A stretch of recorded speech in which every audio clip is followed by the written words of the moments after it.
Hey there! 3 pens for the elven kings under the sky, 7 for the dwarf lords in the halls of stone, 9 for mortal men doomed to die, and 1 for the reviewer lord on his judgmental throne.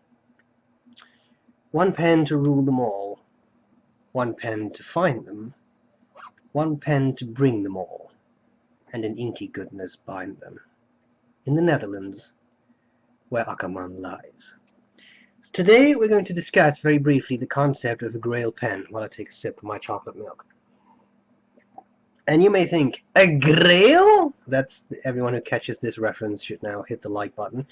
I happen to be at Akkerman, the fountain pen store in The Hague, and I had a very pleasant conversation with a gentleman there who was very, very knowledgeable on the topic of fountain pens.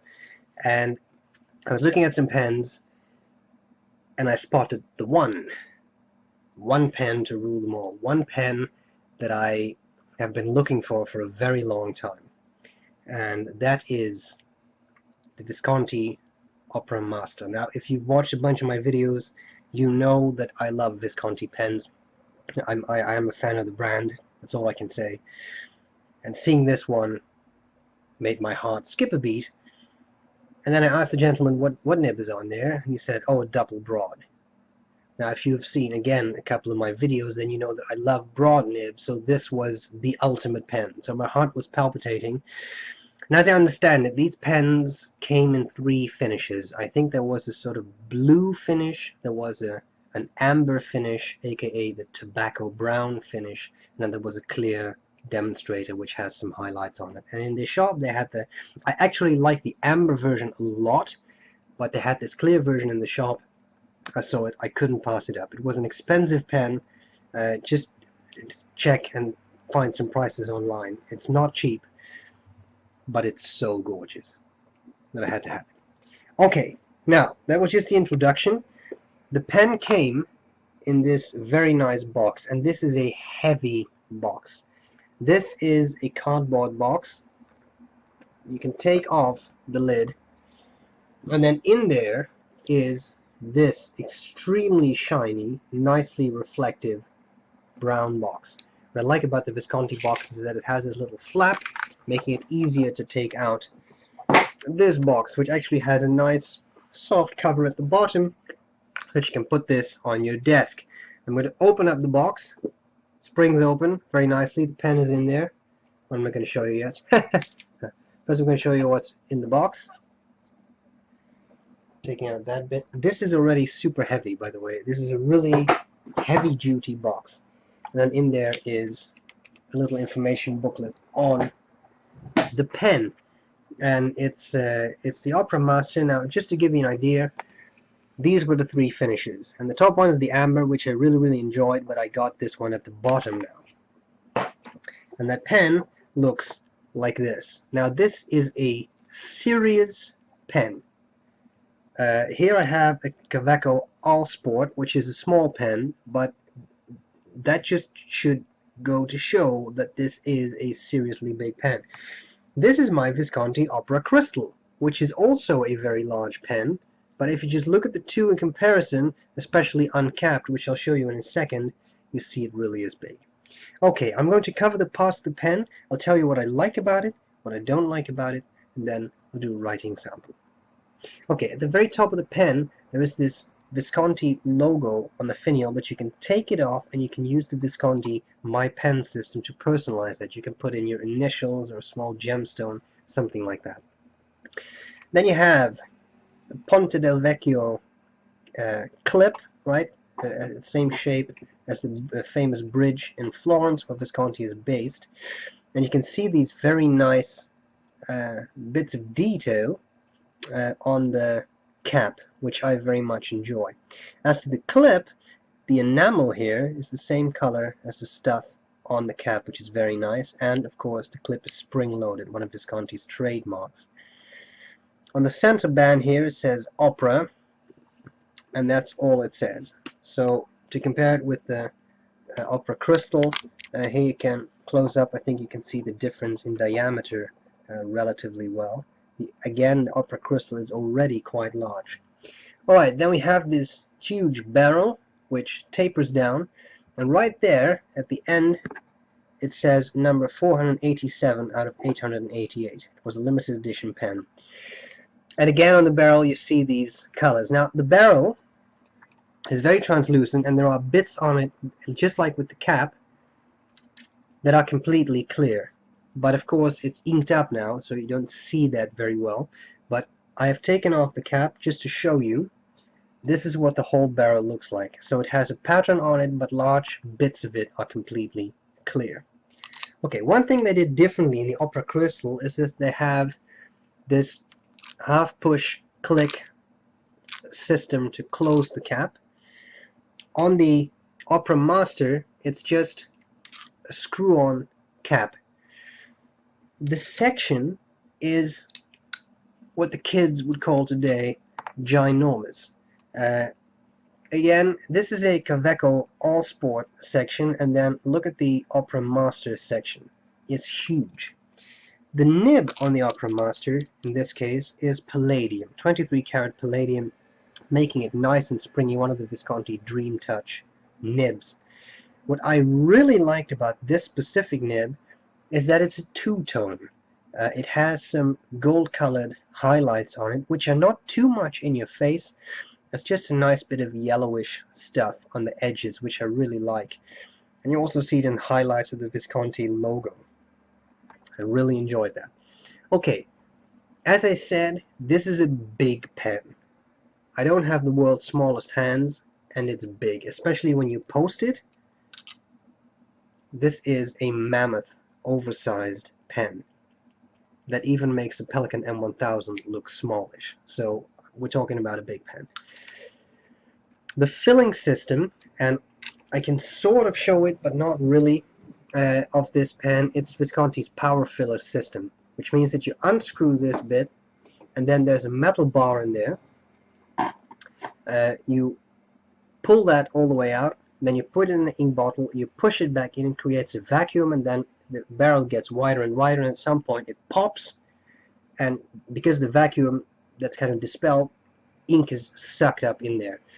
There is a secondary ink compartment, which you can see, allow me to focus, you can see that right here. You can see right now it's empty. What I'm going to try to do is unscrew this bit, and you should see ink. There you go. Ink just went in there. And that way, when you fly, for example, and there are differences in the pressure in the compartment when you take off and when you land, ink will not be forced out of your pen because you can empty that secondary reservoir back into the big barrel and no ink will be expelled, which is a nice system. I have not yet measured the ink capacity of this pen, but given the large barrel, I expect this to be a good 2 milliliters. I think the Opera Crystal already was something like 2.1 or 2.3 milliliters, so this one has just a bit more diameter. I expect it to be even bigger. Okay, what do I like about the pen, and what do I not like about the pen? I love the size. This is a true oversized pen, and again, if you've seen a bunch of my videos, you know that I like bigger pens. It's heavy. It's a whopping 62 grams, which for a pen is very heavy. 50 grams feels like a really heavy pen, so imagine 62 grams. I love the size, but I also love the shape. A large section. In a pen that is relatively top heavy, a big section like that makes a big difference. Very pleasant to hold, more than enough space, and it really gives you the feeling you're holding a huge pen. Again, when you post this, it's ridiculous. Extremely oversized. And the weight makes for a very nice balance. It's definitely top heavy, so it's heavy near the end of the barrel, but for me, when I write with this, very, very pleasant. Big props go to the nib. Many nibs that I've reviewed recently from high-end manufacturers, especially the broader ones, have baby's bottom syndrome, which means they're somewhat over-polished, making the end, the iridium or whatever hard metal they use, at the end it actually touches the paper to have a shape like this. And the problem is, a bit near the slit in the nib, that actually gets the ink onto the paper is lifted off the paper a bit because of that rounded off shape.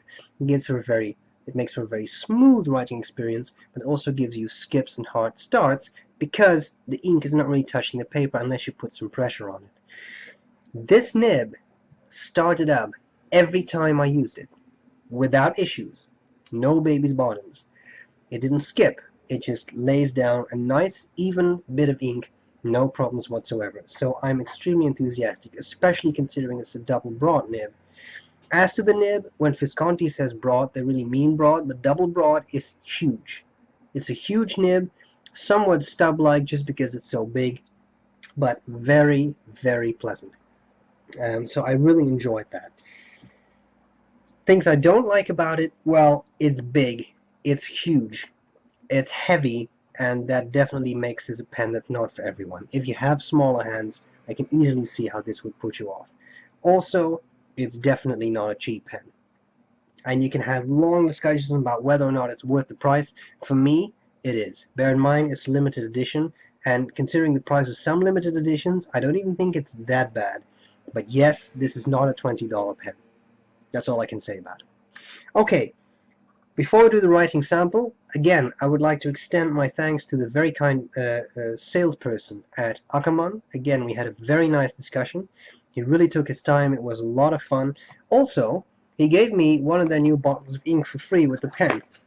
And I have reviewed Ackermann inks before in the Encyclopedia, but this is their newer bottle, which is a lot smaller. I just wanted to show you that, so I can definitely ink up my pen quite a bit. This is their shocking blue. He also gave me two of their ink cloths, ink chamois. Very nice thing. I don't know if this is a Dutch invention, but I do recall that my mother told me she used to use these things in school, so I'm guessing they've been around for a bit. Very nice, just a chamois material, of course with the Ackermann logo on there. And you can buy these in the shop too. Make them, just wetten them first, then let them dry, and then once you've inked up your pen, you can just put the nib in here. It's very soft material, and just wipe it. It absorbs ink very well, and you end up with a clean section. Okay, more than enough talk, because you want to see this pen in action. Measurements were taken. Because it's so big, I didn't want to do it on screen, so I'm just going to give you a couple of measurements. As I said, the weight is 62 grams. That is inked up.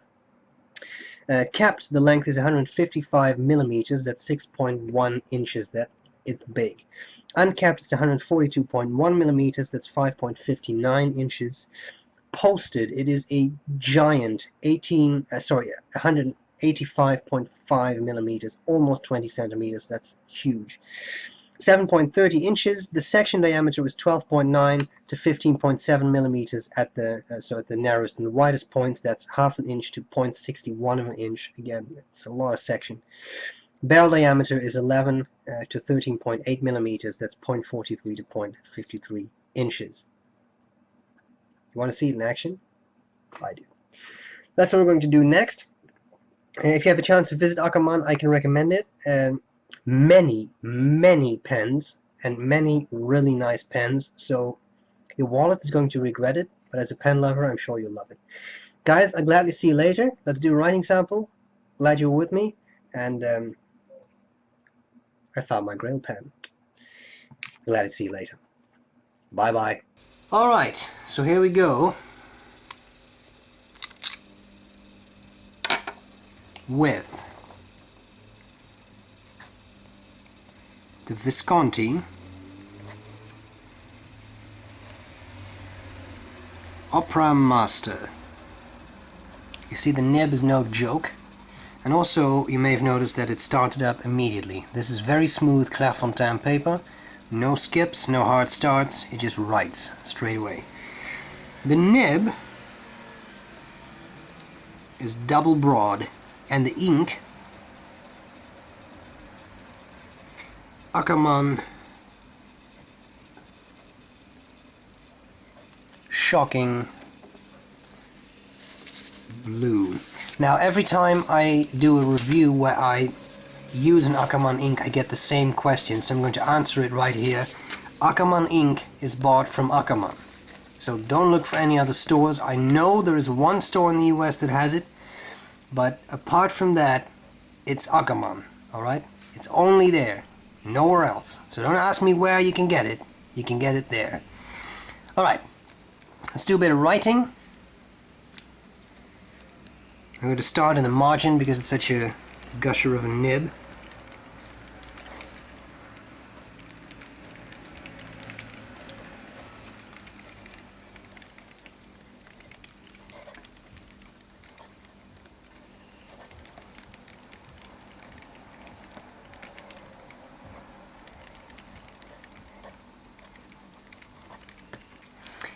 Lovely. Very, very smooth writing experience. Very pleasant. Now as to the width of the nib, these squares, I'm going to zoom in a little bit so I can show you a little better. One of these squares is 5 millimeters by 5 millimeters. And with no pressure, that's the line you get. So I would say that's a good millimeter, which is definitely broad for a nib. Alright, let's do some fast writing. See if the pen holds up there too.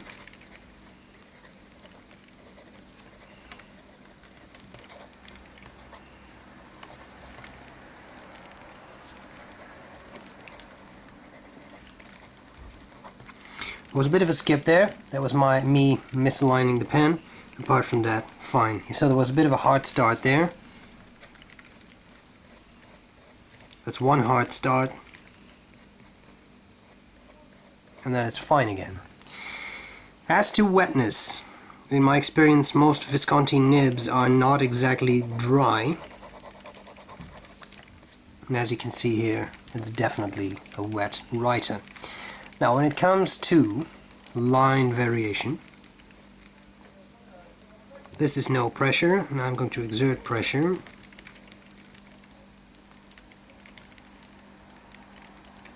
And that's no pressure again. Then you see there's quite a significant line variation. I'm realigning my pen to do some line variation in my writing.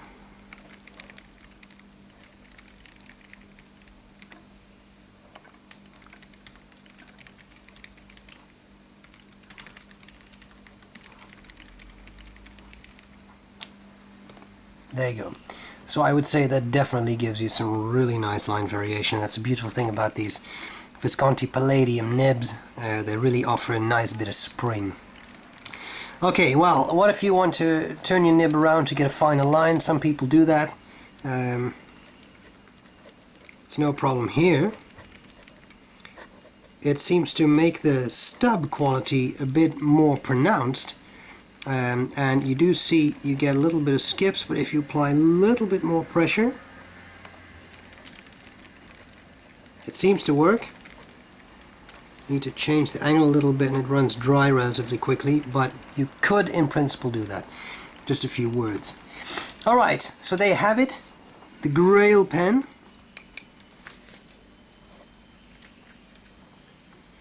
Which I am very much going to enjoy using. I hope I haven't bored you to death with my inane blabbering,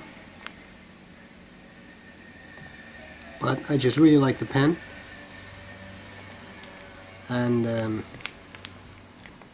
I'll gladly see you later. Bye bye.